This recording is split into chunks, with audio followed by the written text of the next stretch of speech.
have already created, but here for the purpose of demo, I'm going to recreate this PEM file as well. So whenever we are going to create the PEM file, so we only need two files. The first one is CRT file, which provided by any service provider, might be Cloudflare, SSL.com, or GoDaddy, or any other vendor. While the second file which you require to create the PEM file is your private key, which you just created during the process of CSR deployment. So I have these two options available here. I have the CRT file, and here you can see I have the private key option available as well.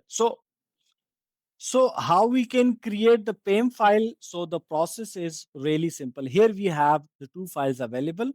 So we just need to open the CRT file with Node++, and after that, I'm going to select the next, and that file is known as private key. So I just right click on that file and open it with Notepad++ as well.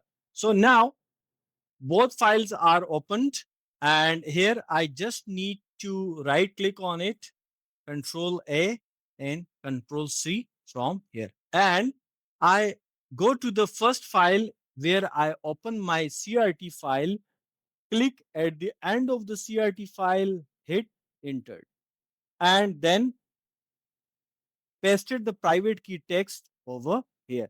When I combine the content of these two files, now I click on the file button, and here I have save as options available.